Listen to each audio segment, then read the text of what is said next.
has to be some common sense. Yes, sir. They have the car stopped at 10th and Ranch, Michael Byler. We still don't know who pulled the trigger.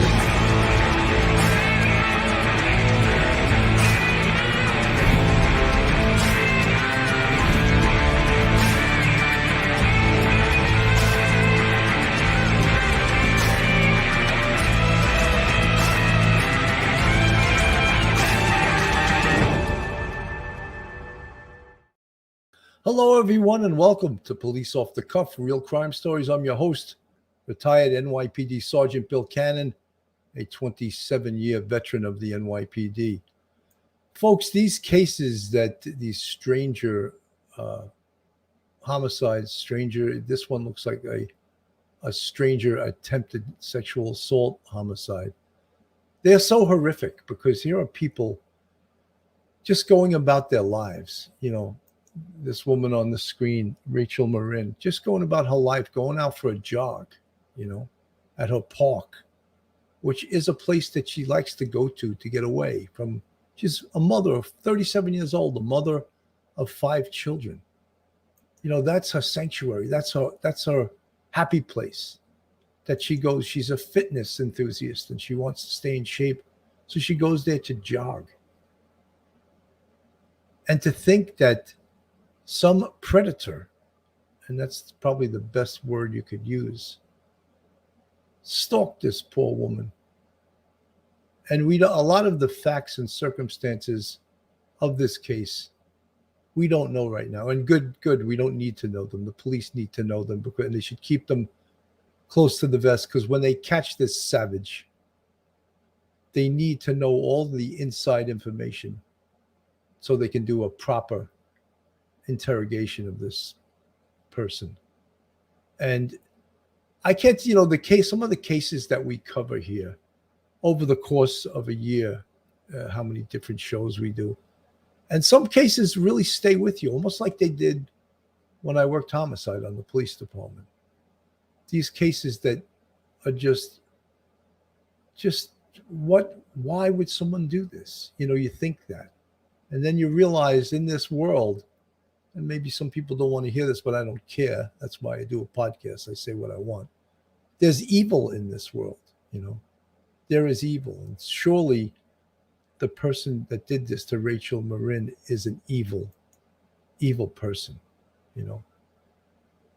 But there's no doubt in my mind that this evil person is going to get caught.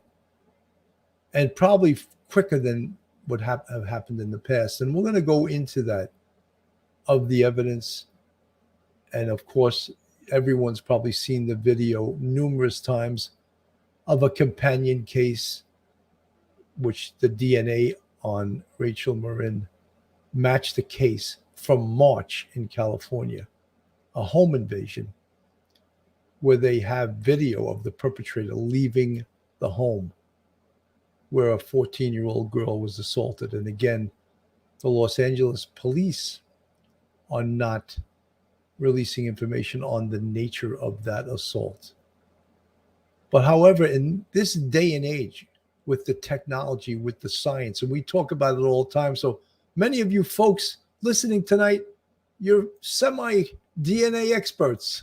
I wouldn't say experts, but you're familiar with it because we've been covering so many cases where DNA evidence has come into play. Of course, Brian Koberger and the Idaho quadruple case of Ethan Chapin, Madison Mogen, Zaina Knodel, and Kaylee Gonsalves.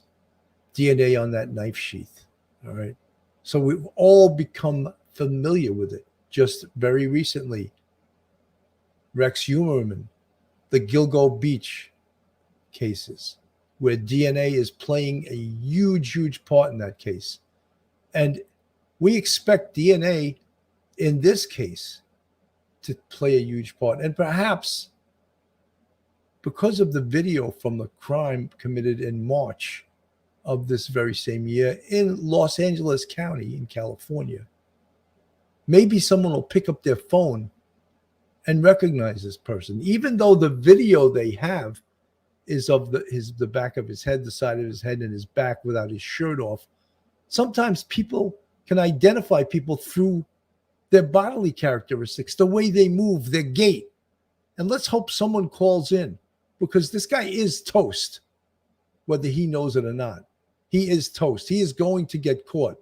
So someone pick up that phone, someone that's listening that may have recognized this person, this predator from the video from March and the matched DNA, and someone pick up that phone and call the police and give a tip into that tip line. We're going to get much deeper into this case. And I have been flying solo lately, but guess what? Not tonight. Tonight, I have the great professor, retired NYPD sergeant, law degree, Michael Giri. And I want to welcome to the show, because sometimes it's lonely to fly solo. And here I have with me tonight, Michael Giri. Welcome to the show, Mike. Hey, Billy. Thank you for having me on. I appreciate it. It's always a pleasure to have you on. And I didn't also include at the end of the show, if you get his email, he will hear confessions. This is Father Giri. Virtual confessions. This is Father Giri also. So, Mike, you've read up on this case. It's horrific. It's one of those.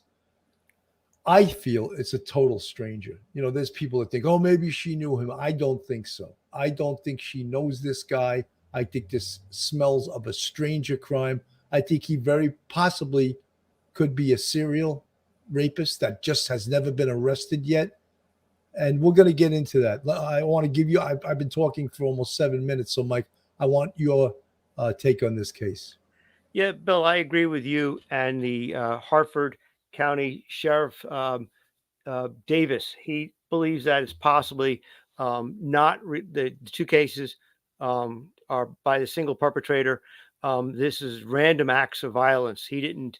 They don't believe that he particularly picked that 14-year-old girl, just like he did. They don't believe right at this point right now that he didn't pick Ms. Morin. And it may be that simply that she was, and I hate to use that overused phrase, that she was in the wrong place at the wrong time. But that's where it stands right now. And even though we've got those DNA samples that match, many people don't realize, if you don't have someone already with their DNA in the system, it's like fingerprints. If you get fingerprints from a crime scene and fingerprints from another crime scene, but the person who left them has never been previously fingerprinted, then you have matching fingerprints, but you don't know who they actually belong to. So this is the kind of thing we're into right now. It's probable that this person may not have ever been arrested for a crime previous, wherein they were convicted, or their DNA was taken and uploaded to the CODIS system. So that makes it really difficult. But yeah, he is toast. And what we can hope for is, like you said, we know people in California know the neighborhood of that attack in March. And if someone would take a good look at that and see, does that remind them of someone in that neighborhood? It could be, even though he might not be, known to that family whose home he invaded, he may have seen in that neighborhood before. And we hope that happens. But he is toast. And sooner, unfortunately, it will be sooner or later, but he will be caught. It's really frustrating because random acts of violence are really difficult. As a homicide investigator, you know that, because, when you have a kind of a stalker or a revenge kind of killing, or a falling out between lovers, all things like that, then there's at least an ability to narrow down the pool of suspects to a manageable level, probably. But in this case right now, it is wide open. And that's got to make it tough from a homicide investigator's perspective.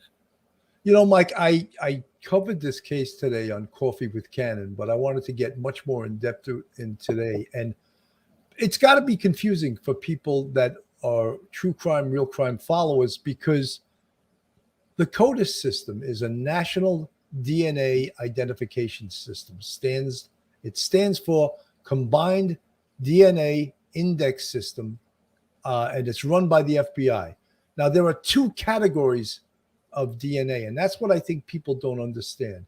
And one is convicted offender. So convicted offender goes into CODIS, but there's certain crimes, certain felonies that will automatically go into CODIS, and the person arrested, convicted, has no choice. It's forcibly taken if necessary. Certain misdemeanors also, but conviction. The second category of DNA, and I always want to explain this, it's forensic DNA. And the word forensic is always overused. But what does that mean in regards to CODIS? What it means is that unidentified DNA taken from crime scenes of unidentified perps that is submitted into the FBI's CODIS system.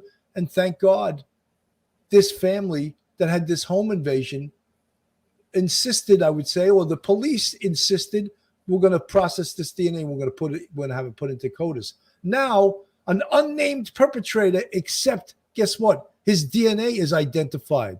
So once we put a name to that DNA, he's toast. And part B to this, and I'm getting all excited, is we now have investigative genetic genealogy. And we heard of Othram Labs. They're one of many labs in this country that are doing miraculous work. Give them enough time and they'll ID this dirtbag from his DNA, from doing a workup in regards to investigative genetic genealogy. You want to speak upon that, Mike? Yeah, Billy, that's very, very similar to, when you think about it, the Koberger case, because they had the DNA from the knife sheath, okay, and then they didn't know who it belonged to, because Koberger had never been, had his DNA taken, and then until then they had the police got DNA off of a napkin, and they realized it's a male relative of the DNA that was found at the crime scene out in Idaho on Kings Road. So this is the same kind of thing. It's a fantastic point to bring up, is that if any person in this suspect's family has ever uploaded their DNA to some sort of site, and the police have access to those sites, some don't allow access, some do, they could kind of maybe figure out who is a distant relative of this person and come up with a name. And that would be fantastic, because that's a huge breakthrough. There's the original DNA breakthrough from the late 80s and early 90s.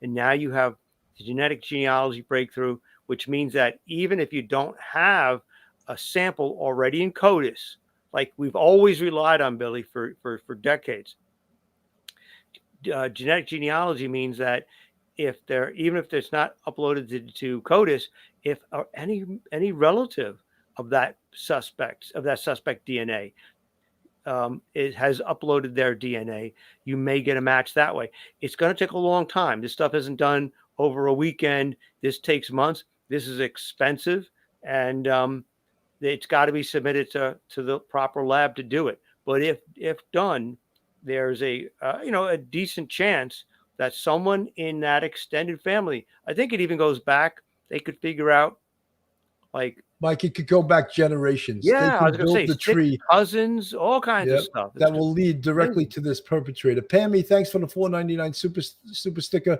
Maybe look into Mount Ribideau Trail, sexual assault in Riverside, California, June 2023. The composite sketch looks familiar. Thank you, Pammy. Yes. All of this information, there's actually someone in the chat from LAPD, and hopefully he could bring back that thought from you. I want to play on Dan Abrams, and of course, the video has been on every channel, and this is from March of this year. This is the perpetrator whose DNA matches in the attack on Rachel Morin. I'm going to play this right now. This is Dan Abrams. Police department showing the suspect leaving the scene of that crime he was just talking about. Now, you're looking at the video they showed at the press conference. That's the guy that they believe also brutally murdered 37-year-old Rachel Morin. Police say he is still on the loose. That was him walking out of the house of the parent home invasion and assault. He's said to be 5'9", 160 pounds, in his early to mid-20s, of Hispanic descent. Officials believe he acted alone, was likely someone Rachel didn't know. possible or likely a random act of violence. Police are calling on the community for help identifying him. Remember, Rachel was reported on August 5th by her boyfriend, Richard Tobin, after she set off for a hike around 6 o'clock that Saturday evening, never returned. A lot of people on the internet were originally questioning his possible role in the murder, but now he is absolutely not the suspect. Officers found Rachel's car at the trailhead the next day. Hours later, at about 1 o'clock Sunday afternoon, a volunteer searcher found her body. Joining me now, Jesse Weber, anchor for the Law and Crime Network. I think we're more qualified to talk about this than Jesse Weber. I want to mention something, Mike. One of the things is I totally believe that this is a random act of violence, but I believe that this guy is a serial rapist, possibly a serial killer. What is he doing in Maryland and also committing a crime in March in California? Well, guess what, folks? Criminals travel just like everyone else. I would think a guy like this, they're saying he's in his 20s. I would say he's not very successful. Let's check the soup kitchens. Let's check the employment lines. Let's see if he's a day worker. How did he get into the park? We know that Rachel Morin parked her car at the Williams Street entrance. Is there video at that entrance? Is there video throughout this park? Many parks have trail cameras all over the place. Can they track this individual where he came into the park? We know where she was attacked. We know about where they found her. So is there video? And, look, if there is video, they're all over it. I'm not doubting that the police know their job. This is allegedly the dark path or tunnel where she was found. And we don't have a lot of information about the attack itself. But I'm talking about the investigation. Again, putting this video out of this guy, and here's a still from it. If people know this guy, just that's enough to say, oh, that's so-and-so.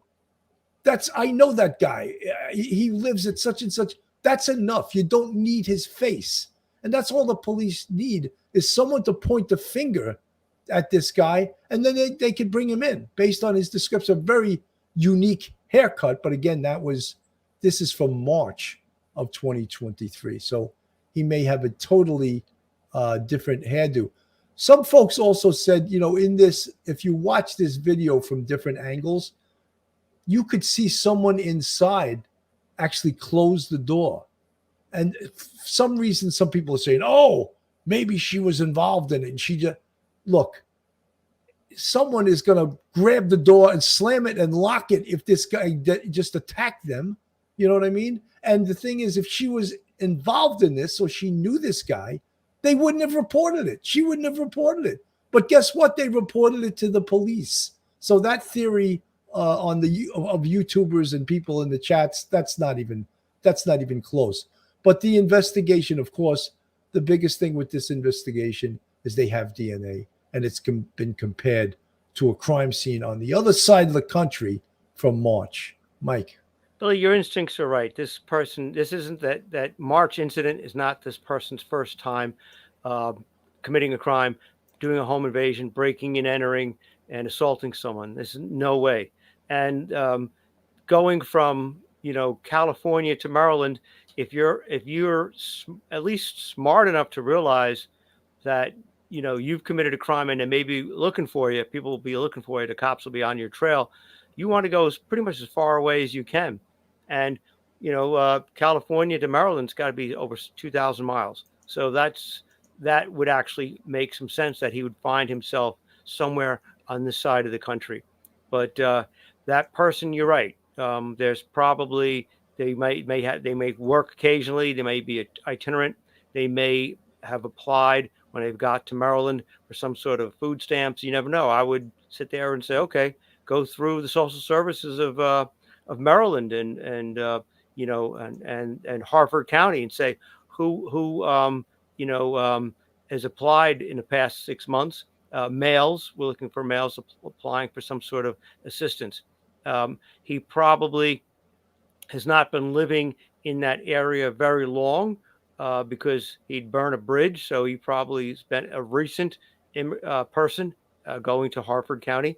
And the chances are now he's probably, unfortunately, on the run again. But you're right. Trail cameras from across the street by the parking lot. Hopefully they have something like that. Trail cameras in the parking lot to the trail where everybody gathers before and after they do their running. That would be great. But this person is now confirmed to be a serial predator, and hopefully someone will see that unique haircut and remember that person and give a tip on a tip line. That would be fantastic. Retired NYPD Captain Tom Cusinelli. Tom, great thought. Very possible. Military. The haircut fits, right? Yeah. Could he be? Yeah. Could he possibly be in the military? Could he have gotten transferred? I don't know what bases are in Maryland, as opposed to California. If he in fact is in the military, but what the scary thing is that someone like this, they've been arrested before, but they've probably been arrested for crimes that didn't reach the level of having to give up your DNA into the CODIS database. Because I don't believe this person is a good guy, you know what I mean? And hasn't been arrested before. But unfortunately, his DNA isn't in CODIS, but it's in the CODIS system by way of forensic DNA. So we have his DNA without a name attached to it. Frustrating, however, a huge lead. And now we have to depend upon the public to make that phone call. I know that guy. Someone fingering this guy. How long has he been in Maryland? Look, we know he committed the crime in March. March was a while ago, right? Right. Now he's in Maryland, and now he's committed this horrific crime, and we know he committed this crime. We had spoken earlier on in the day, back in the day in New York, because of the statute of limitations, they used to indict the DNA. Actually indict the DNA because the speedy trial would start rolling along, and they would actually indict the DNA. But I don't think for rape first degree, at least in New York State, there is any statute of limitations any longer. Can you speak upon that, Mike? I know you got that law degree, but it's an old one. Yeah. It used to be just homicide was murder was the only crime without a statute of limitations. But now you have other crimes like the next most serious violent crime you could commit, and that would be a violent rape against someone. So that's the state of affairs right now in New York, which makes it easier for investigators because you do not want any of these people slipping through the cracks, not being arrested and prosecuted based on a technicality like statute of limitations. These people are predatory criminals. They are violent. They will stalk and commit these violent acts against people. They have no remorse. All they want to do is not get caught, and they'll move on, move around.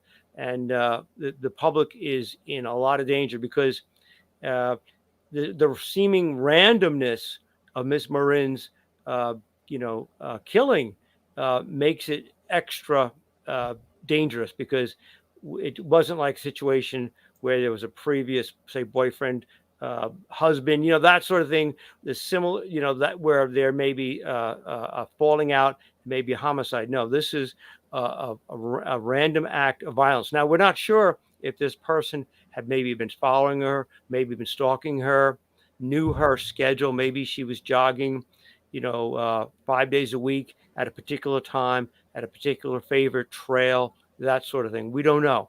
But this is really a seemingly random, senseless act of violence without any sort of logic to it whatsoever. But thank goodness for DNA analysis and, like you say, genetic genealogy, which may be, what tips the balance of our investigative skills to coming up with a name. 100%, Mike. And the other thing is people I've heard, I know Duty Ron went on earlier on Forensic Friday with Ed Wallace, and they featured this case also. In California, they're calling the crime that he committed a home invasion. Now, let me explain what that is, all right? A home invasion is a burglary, and a burglary means knowingly and unlawfully enter or remain in a building with intent to commit a crime therein. That is word for word the definition of burglary in New York State. Now, if you display a knife or a gun, it goes up to second degree, first degree. If you hurt someone, serious physical injury goes up to first degree. However, if someone is home, that burglary, and you hurt them and you use force, that burglary immediately turns into a robbery because you just forcibly removed property. It's also still a burglary, but now add robbery first degree to that. So when they talk about home invasion, and that's why when these politicians act as if burglary is not a violent crime, it drives me out of my mind. Yeah, a criminal is going into someone's house and doesn't care whether or not they're home. It's not a violent crime. It's a property crime. That's what they define it. That drives me out of my mind. That is so, don't get me going. I just think that's so ridiculous. So now someone's home. Now it's a home invasion, and now that burglary turned into a robbery because someone's home defending their castle doctrine, right? Defending their home. And in this case in California, and I don't know this for a fact, however, I think this was probably a sexual assault also during this home invasion and the peaceful burglary that politicians call burglaries. Your thoughts, Mike? Billy, I agree. I explained this to my students in my criminal law class, is that when you're looking at a burglary, you're looking at a person, traditionally going there at night, that sort of thing. And the home has the greatest protection, enjoys the greatest constitutional protection, greatest law protection. And a person in their home, can stand their ground, can fight back.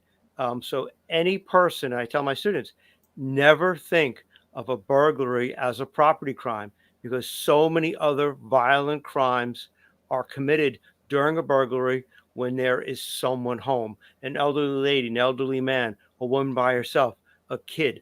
And it usually does not end well. And so therefore, burglary is absolutely a violent crime. I mean, I speak of other crimes like narcotic sales as a violent crime because there's so many deaths. I saw so many deaths on the street at 3:00 in the morning on Tremont Avenue, Andrews Avenue. People bleeding out from headshots. These are violent activities. So a lot of things that people may think, oh, it's a harmless crime. Who's really getting hurt? It's no big deal. It's a little bit of property. Heck no, absolutely not. These are crimes that are on the very cusp of becoming a homicide. And so therefore, nobody should ever think of these crimes as property crimes and not putting anyone in danger. They are the most dangerous crimes that you can engage in as a perpetrator. 100%. William Grant. Why would he not have gotten dressed before leaving? I have doubts about the video. Looks like a young girl getting caught with an older male by her parents. Then spins a story. It happens. I have no doubt that happens, but in this case, they wouldn't have reported it. She wouldn't have reported it. Why? If she was a willing participant in this, why would they have made a report? They wouldn't have, especially a 14-year-old girl. She was assaulted. That's why she made a report. So I think we have to believe what she said. And now look at the credibility to this now. He's wanted for a murder. Yeah. That lends credence to the previous crime. So William Grant, thank you for your statement, but I 100% disagree with you. Michael, police off the cuff. That's how it is in Ohio. Property crime unless someone hurt. Ohio downgraded burglary. You don't want to hear something, Michael? The sickening DA in New York wanted to charge robbery first degree with a gun to a misdemeanor. Yeah. If no one was hurt. And then the people went nuts. They were, are you out of your mind? He wanted to do that. And I don't want people tell me I get too into the politics of it. I find that to be outrageous. The Manhattan District Attorney, Alvin Bragg, wrote like an 8 or 10 page memo to his employees when he first took over, saying he intended to downgrade robbery first degree with a firearm as long as no one was hurt to a misdemeanor.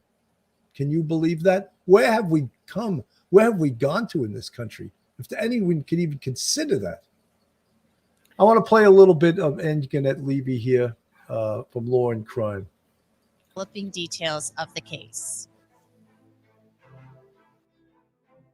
Welcome back to Sidebar here on Law and Crime. I'm Anjanette Levy. 37-year-old mother of 5, Rachel Morin, went for a hike Saturday evening around 6 p.m. in Bel Air, Maryland. Less than 24 hours later, Morin was found dead, and the police believe someone murdered her. No suspects have been named, but just like most murder cases, those closest to her have come under the microscope, including her boyfriend.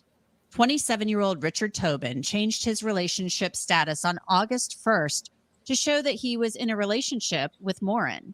Upon discovering Morin's body, Tobin wrote underneath his Facebook post, "I didn't do anything to her." Hundreds of people commented below that post to express their own opinions. Tobin has not been named a suspect. He was the first to report Morin missing after she didn't return home from her hike, and he also provided police with the correct location of her vehicle. Tobin may not be a suspect right now, but he does have a long rap sheet. According to court records, Tobin's faced criminal charges 20 times. He's been arrested twice for criminal second-degree assault, malicious destruction of property, drug possession, and violating. Well, Mike, obviously, he would have been my first suspect in this case. Oh, absolutely. And, you know, you always look at the people closest to the victim, and he's closest to the victim, and he's got a 20 offense rap sheet. So, yeah, he's numero uno on the hit parade as far as I would have been concerned had I been working this case. Restraining orders. Again, police have not accused him of any wrongdoing. We want to be very clear about that, but his criminal past really makes you wonder. Tobin went on to say under that Facebook post that he had struggled with the law, but has changed as a person. Joining me to discuss this disturbing case is the Sheriff of Harford County. He is Jeff Gaylor. Sheriff Gaylor, welcome to Sidebar. Thanks for coming on. Absolutely. Thanks for inviting us to the program today, and sadly to discuss this horrible case. Yeah, it's absolutely awful, and those poor children who have now lost their mother. It's heartbreaking. What is the very latest on the investigation? Well, our investigators have been working diligently all the way back to when this was a missing person report, and hours later, transitioning into a homicide investigation. But much of what we are releasing is very little. I know that our community and this story has garnered attention from around the globe. But I know this story has so much public interest, and people are just anxious to know. But we cannot for a second allow the public wanting to know something to compete with the need to put together a quality investigation to identify a suspect and hopefully to bring this case to a successful resolution and prosecution. So really, we're saying very little at this point. That the investigation's going on. We have 10 detectives assigned primarily to the case. Just that's their sole focus, along with all the other assets of our office, our civilian staff, our technical people, our phone and IT people. Everybody's talents and investigative skills and efforts are focused on this. But 10 direct investigators assigned to the case to make sure that we follow up on the hundreds of leads that are coming in. We've had this story shared tens of thousands of times. So we're getting a lot of tips, a lot of. Mike, one of the most important things is to do a really good interview with the family, believe it or not. As painful as that is to do, we want to know, what did she usually take with her? Did she always carry her cell phone with her? Was her cell phone found with her body? Did she have money or her wallet with her? That's very important, because in these cases, these mutts, they besides doing a murder, they do a robbery also, and they'll take the and I'm not telling you anything you don't know, but I want this out there to the folks, because it's important. And my whole gist of this, my whole dissertation here, is that a really deep interview with the family and, of course, the boyfriend, to find out what, the boyfriend knew where she parked. She parked on William Street, and sure enough, they found her car there. All of that's important, because could this guy have followed her from William Street? And then, of course, we spoke about it earlier. Are there cameras in that park? Can we track the perpetrator's entrance and exit? He had to enter the park somewhere, right? Right. And if the parks are anything like New York City Central Park, there's cameras all over the place on Central Park West. And I'm talking about in Central Park in New York City, on Fifth Avenue, on the Central Park North, Central Park South. There are cameras. He had to enter that park at some location. Let's track him from that. I'm sure, I'm not telling the police anything that they don't know. I'm sure they're doing all of that right now as we speak. And I believe that they will make an arrest in this case. They will absolutely make an arrest. Folks, this is Police Off the Cuff, real crime stories. If you like real crime, true crime from a police perspective, then you're in the right place. As you can see, we're very passionate about what we do here. We're very passionate about our opinions. Sometimes when people claim I'm a little bit too far to the right in certain things, well, you know something? For 27 years, I kept my mouth shut. I couldn't give my opinion on the NYPD. Now I have this podcast, and guess what? I'm going to give my opinion. And my opinion is a lot of things are going awry here. Anyway, if you want to contribute to us, we have a Patreon with 3 different levels, and we also have a YouTube channel membership with 5 different levels. And you see the folks in the chat in the green font. They're all part of our YouTube channel members, our friends, our subs, our YouTube, our Police Off the Cuff family, and we totally appreciate them 1,000,000%. Michael, I'm going to play a little bit more of this, and then I'm going to get some of your thoughts. Okay. Those, won't go anywhere, but some of them might be that something out there could be that key piece of evidence that we need to bring this case again to a successful resolution. 10 detectives, that's a lot of manpower. Is that putting a strain on your department? I only ask because I think that would be a lot of detectives for any department, but obviously this is all hands on deck for you. And you're exactly right. For us, that's the bulk of our entire criminal investigation section, or the larger portion of it, just outside the town limits of Bel Air. I can't even tell you when the last time they had a homicide. And then you couple that, you drill down with that, to the fact that this was a young lady, 37 years old, young lady who was out on the trail exercising, where she had routinely been known that she would be out there exercising, into fitness. And her life struck down in such a criminal manner, and we're not releasing. I've been asked many times about the details, how we can confirm it's a homicide, and the only thing I'm answering to that is that it's not an accidental injury. It's not a self-inflicted taking of someone's life. Our detectives are 100% clear that this is a homicide investigation. Your thoughts, Mike? Yeah, Billy, what you hope is that they develop some leads as fast as possible, because this guy may be a traveler. He may be out of Maryland already. He may be somewhere on the East Coast, or maybe he's back in the Midwest. You have just no idea where he could possibly be. So time is of the essence, because this guy is obviously a serial predatory criminal. He's killed this woman. He raped that girl sexually assaulted that girl in California. And so, what is frustrating for me, as I was thinking about this as we were going to air, is that since he may not have ever been arrested before, he made his fingerprints. Even if they lifted a fingerprint from the case out in California, they may not have a specimen to match it to in the FBI database.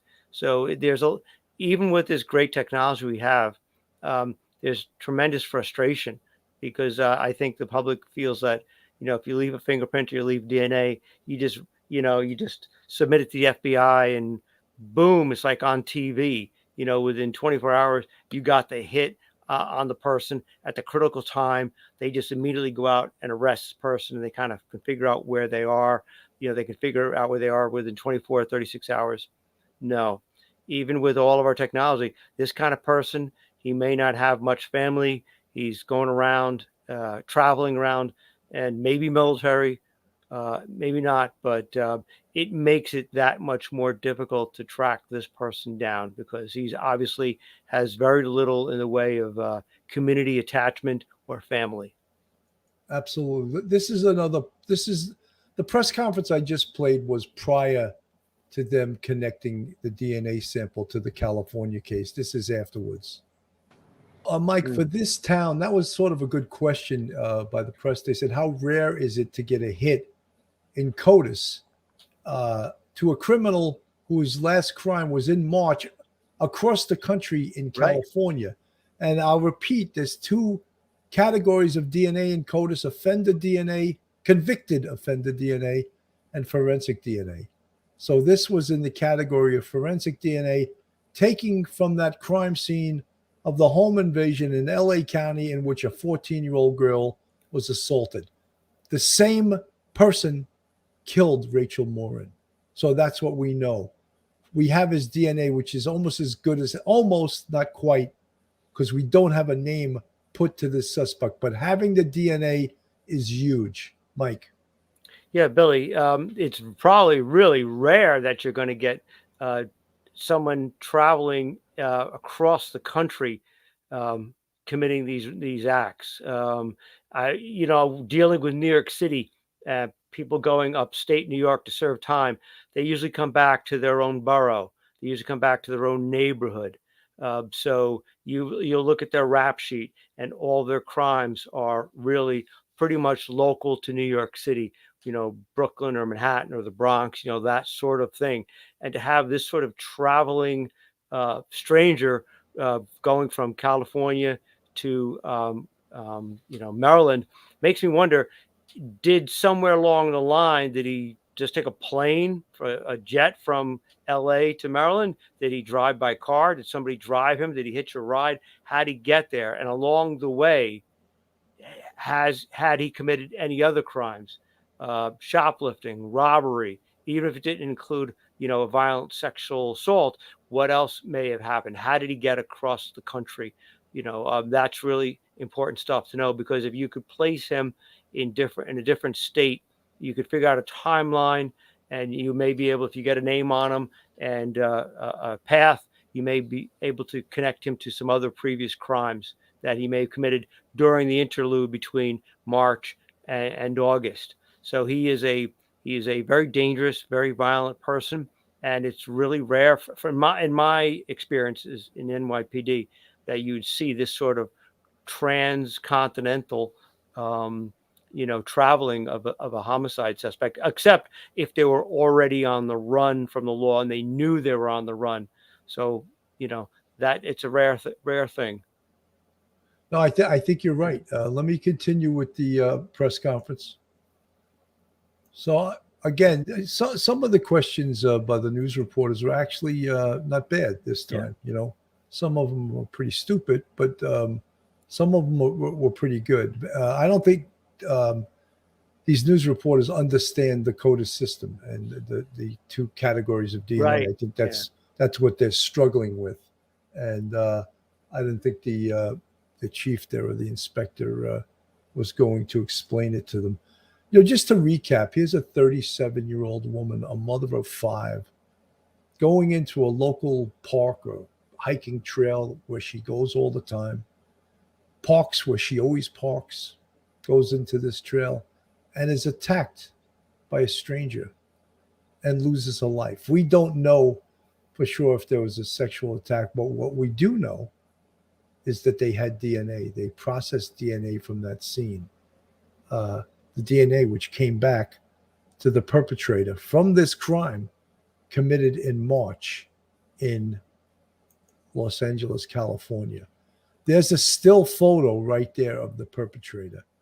Now, can they enhance this photo and drill down and get a closer and up close and maybe see some abnormalities to his body that might give it up, might make him more identifiable than they have now?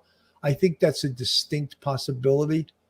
I really think that there's a really good chance that they're going to be able to follow him via video camera in regards to where he entered this park and where he exited it. And that could be a score. That could be, and maybe I'm giving too much credit to this area. Maybe they don't have the video system that some of the larger cities have that invest in these the video surveillance all over the city. Like in New York City, there's cameras all over the place. And it's like you can't escape almost going in anywhere without being caught on video. Mike? Yeah, Bill. We don't know. I'm not familiar with Harford County and know where exactly Maryland is. If is it really close to Baltimore, just outside Baltimore? Is it 20 miles away or 30 miles away? Is it a rural area? You would like to think like it's similar to New York City in that there is maybe one camera facing the trail at each end or something like that. But if they could come up with a good timeline, and they probably do have a good timeline for Miss Morin's actions, time getting there, how long would it take to get there from her house, and then maybe check out, you know, who is seen going in either just recently before or recently afterwards, exiting the park. If there's some sort of like the Brian Coburn case, we got pictures, still pictures from security cameras from a gas station, is that sort of thing. But the problem is we don't know how the suspect got into the park, whether they walked or not, what they were dressed. We know what he was dressed with in March in L.A., but we don't know how they were dressed. But if there was anyone who saw any person that seemed the least bit suspicious at all, this is what the chief wants, is to make a phone call. If you think, don't hesitate to call. Any tip may be worth it. You don't know. It could be the smallest minor thing, but it's worth it to a task force investigating this crime. Unsolved crimes, Sergeant Bill, the DNA is forensic DNA. We don't know if that's hair or bodily fluids or perhaps both. DNA transfer, though, if via touch DNA, may create doubt. I'm interested to know what kind of DNA. Unsolved crimes, so am I. I'm interested in that, but I believe that they must have had a really good DNA sample from Rachel Morin, because it came back very quickly. And if we don't know whether it could be blood, could be hair, could be semen, if it was a sexual attack, we don't know. But we know that they got this match forensically with a crime scene in LA that occurred in March. So we have the perpetrator's DNA in both cases. So I can't answer that question, but I think that at some point it will be answered. But right now we don't have that answer. I'm going to play a little bit of Ashley Banfield from the other night. She speaks with the attorney for the family in regards to this case. Murtha, he's the attorney for the family of Rachel Morin. He's kind enough to join us live. Mr. Murtha, thank you for being here. Obviously, the first question, the most important question, how is Rachel's family doing and her 5 children? Well, first, I want to thank you for allowing us to speak on behalf of Rachel's family, and particularly to a national audience, that, as you've indicated. They're grieving. They have had an incredible loss.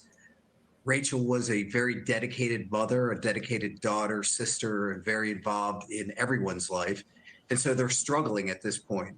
They just recently had the service for Rachel, and now they're moving on from grieving to wanting to embrace her energy and her spirit by having 2 public events. One is going to be a Trail of Flowers walk on the Ma and Pa Trail, and the other one's going to be a celebration of life for her at a church that she attended.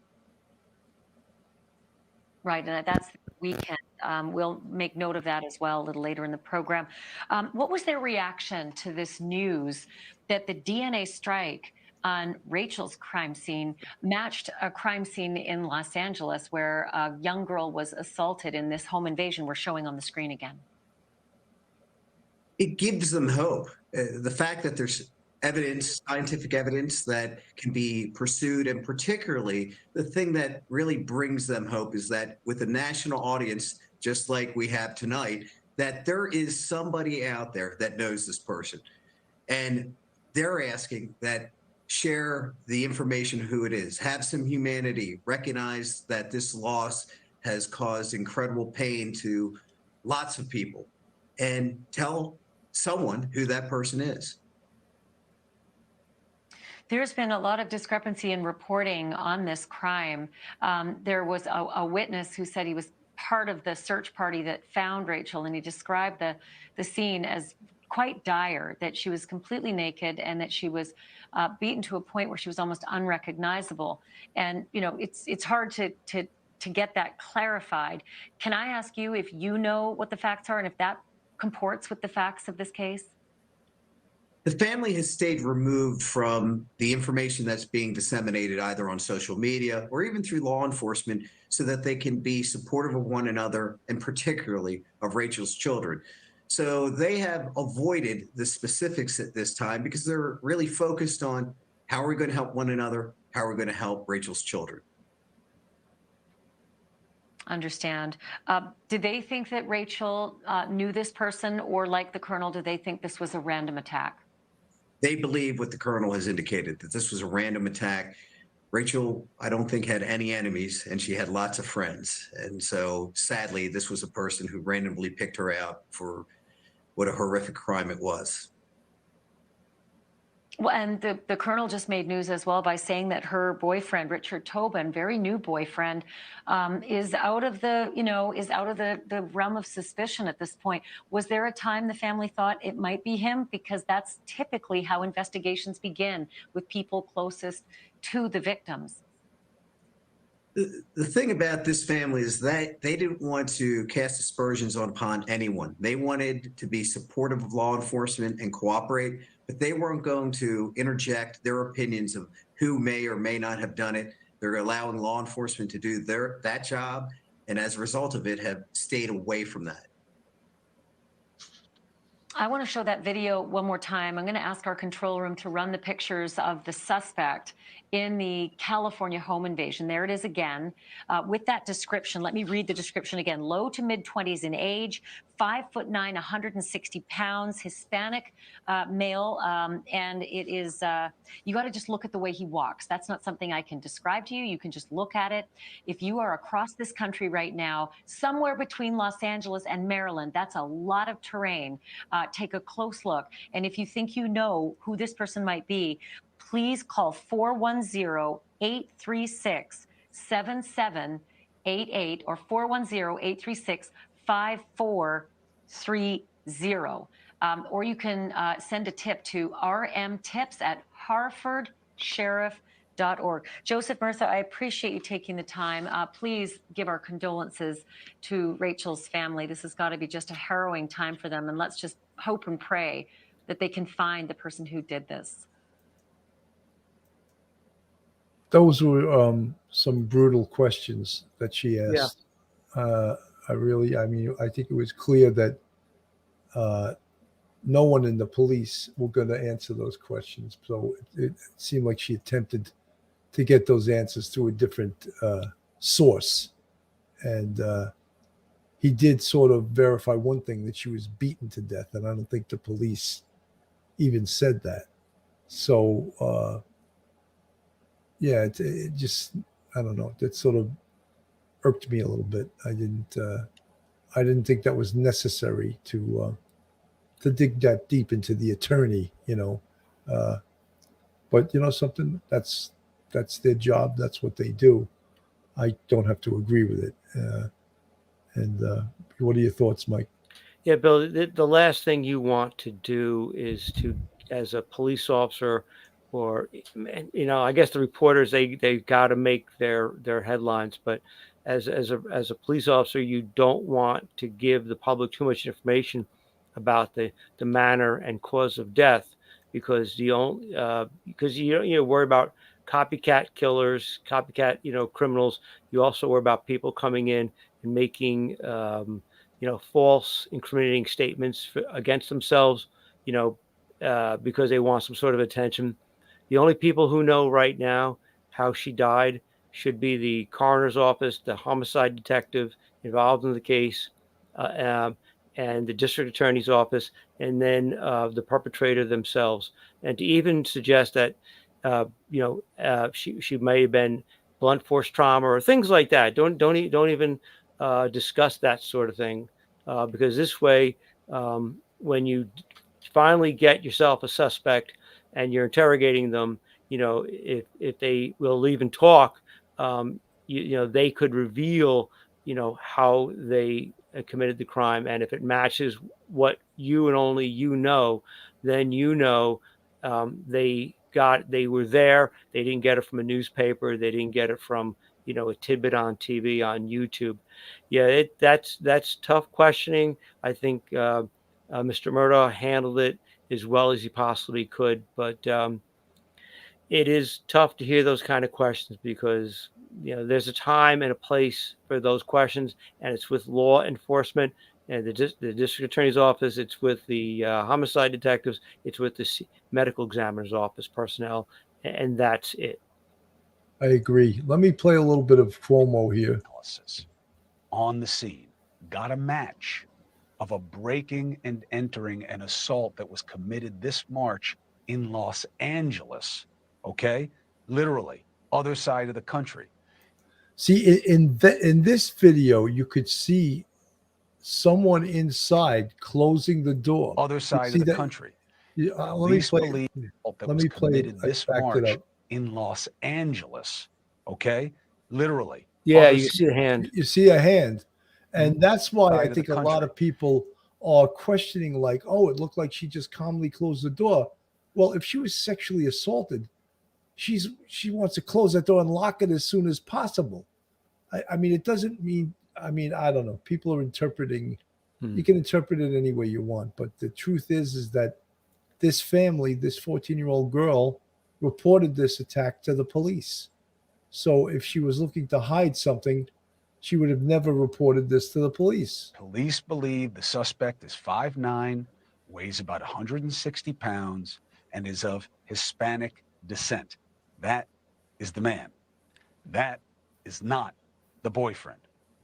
Let's bring in former FBI agent, News Nation's law and justice contributor, Jennifer Coffindaffer, and we're also going to get reaction from Rachel's family through counsel Joseph Murtha. Coffindaffer, this is interesting, this development that the police came out, want you to know they don't have a name, and what makes them so sure when they say the crime scene? What do you think they did here?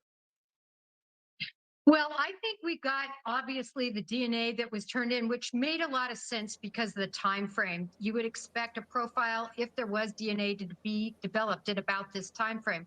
What I want to know, and what wasn't addressed, is whether this is mitochondrial DNA or not, and what kind of DNA was it? Was it from a hair? Was it from semen? Was it just touch DNA? These are all very important questions. But I do think, Chris, one of the biggest clues was the information about a rock that had blood on it. And that made me think, was this a sexual assault gone wrong where she fought and he grabbed a rock and struck her? You had said earlier on that when it's someone who knows you and there's a homicide of this nature, a murder of this nature, there usually is not sexual assault involved because it's more of a crime of passion about whatever's going on in the relationship. And that if there were signs of sexual assault, that would lead you in the direction that the police now seem to be going.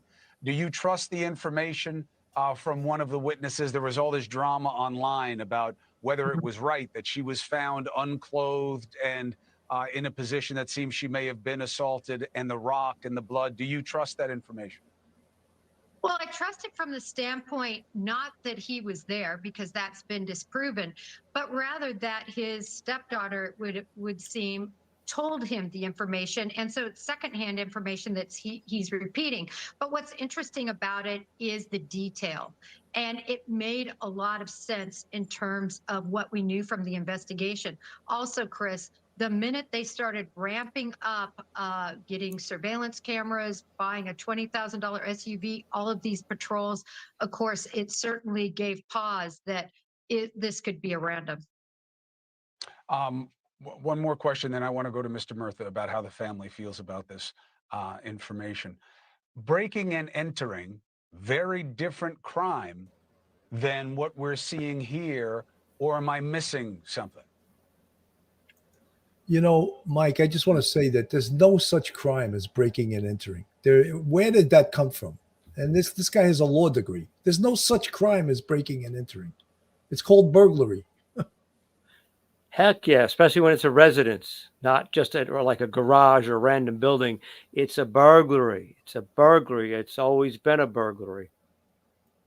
Well, it's different in a sense, but in that case, it was a young woman, we're told, that was alone. And so it seems to me that this predator, actually look for victims that are easy to victimize, that are alone. And so it seems that in that way, this MO was similar.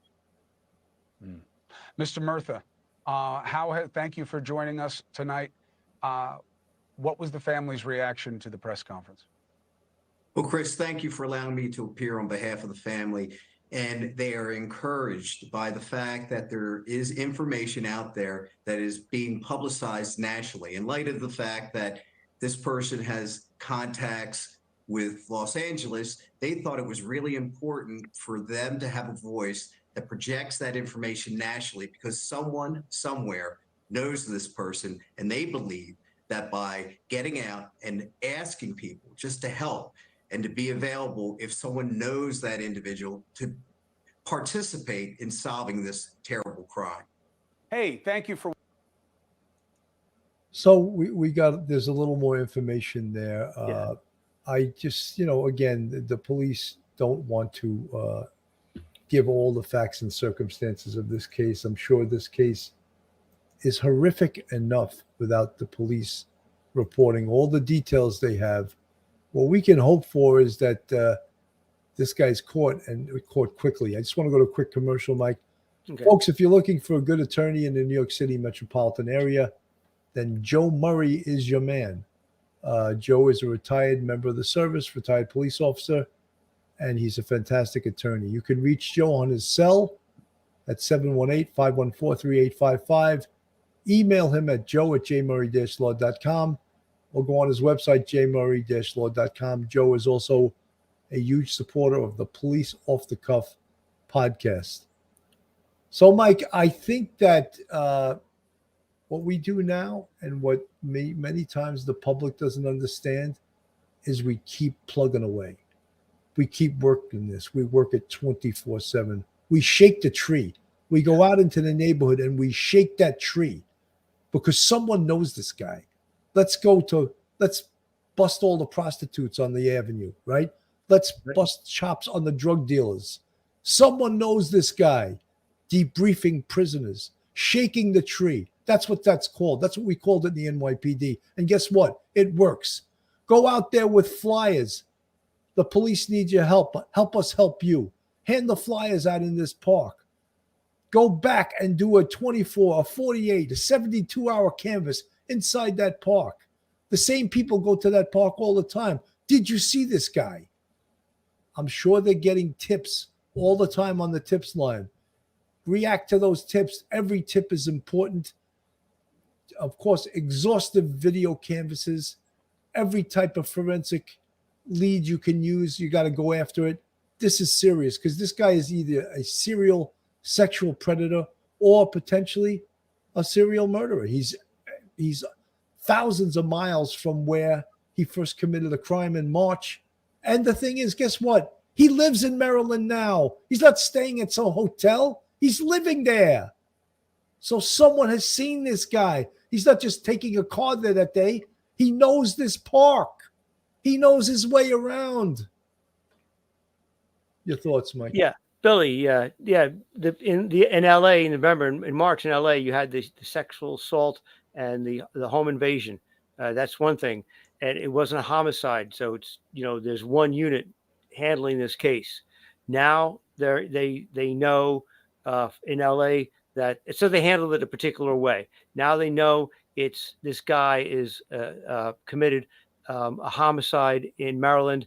They should go back, as you say, and shake the tree again. Whatever they did previously in March, they got to go back again and show people the video again and say, look, there's a reward out. We need your help. This isn't just some guy who may have assaulted a girl. It's now a guy who we believe is actually a killer of women.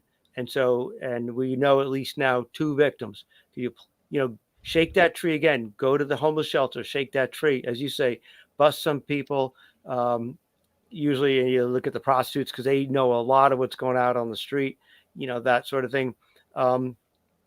Go back, as you say, go to that park because he knew that park. It wasn't his first morning at that park. I seriously doubt it. He'd been there. Maybe he had been sleeping in the park. It was a very wooded park, and he's homeless. And it's summertime. He might have found a place to stay, to hide away for a while. And he's living in that park for a few days. And she comes along. So where could he be now? He could still be hiding in the park, or he could be gone. Most likely, he's gone.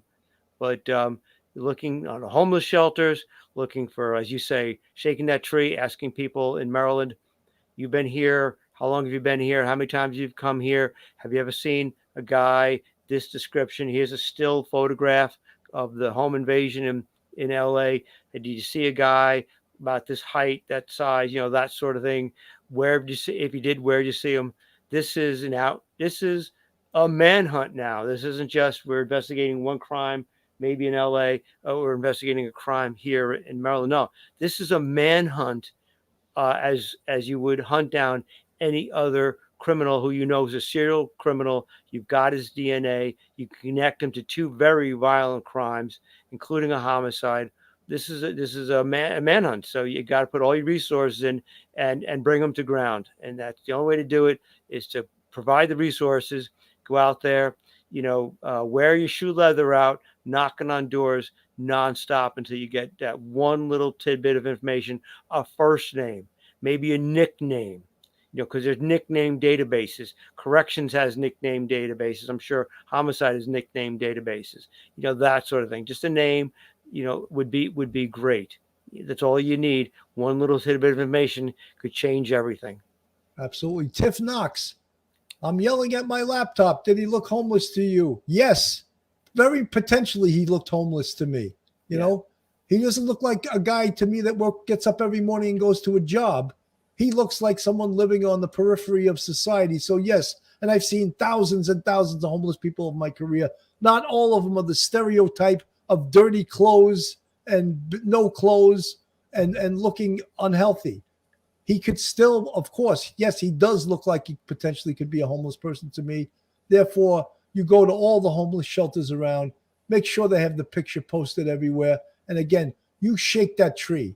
You get out there. You see if anyone recognizes this guy. And I'm sure the police are doing their best, the totally best job they can do on this, because this is a horrific case. And it's just something that it has to be solved. It had to be solved yesterday. That's how impatient we are. I just want to show a quick picture on the screen. This is a jogger. It was a couple of years ago. I don't have the exact year.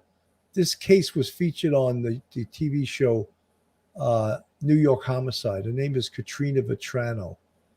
And she was jogging along the highway in Brooklyn. Was it the Belt? I think the Belt Parkway or the BQE, one of them. She was jogging along in a path, and she was attacked and strangled and sexually assaulted by this individual here. And this individual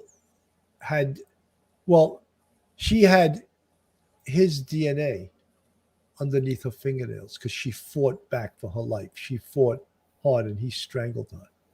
And I think it took 6 to 8 months to arrest him. So this was a stranger type thing, just like we're looking at now.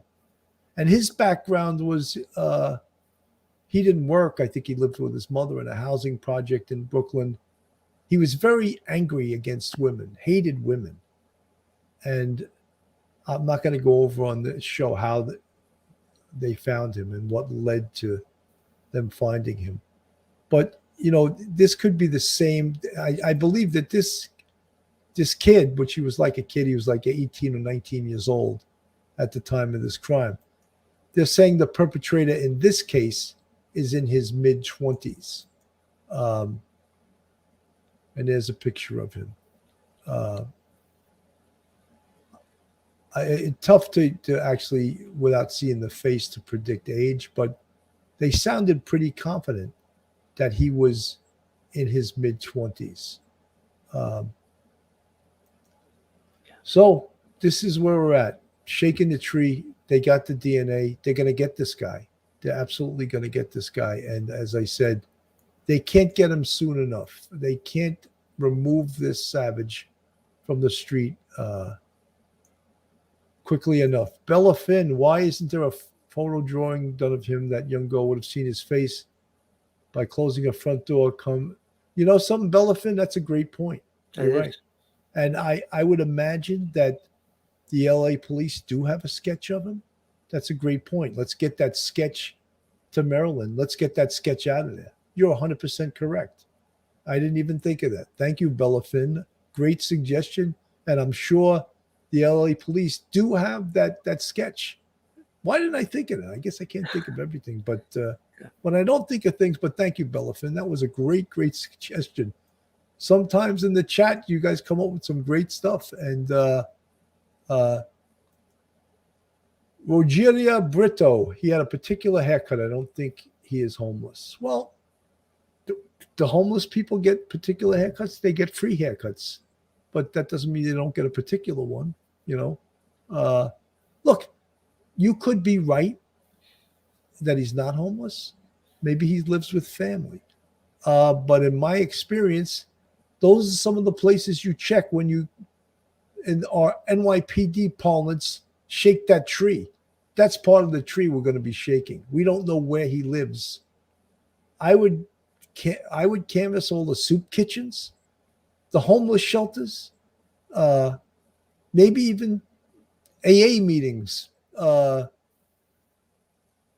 of those things, all of the things on the, not saying it's on the periphery of society, but where people go to and gather and may have seen this individual.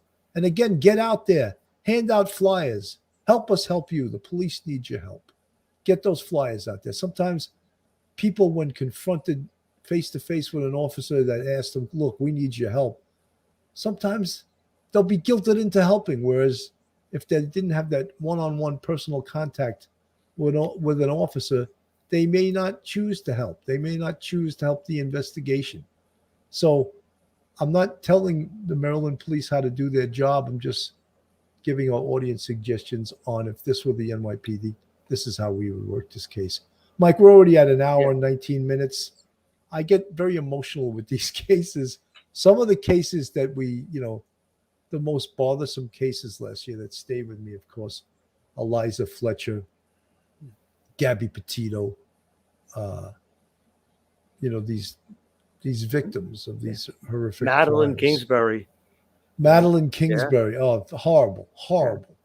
And, you know, it's almost like from doing this podcast, you get the same sort of trauma, the, you know, post-traumatic stress from these cases that you got when you were the real popo on the street, you know, and it happens to be true. Mike, final words. I think we gave a lot of great information out tonight. I think we did some excellent, and I don't want to pat myself on the back.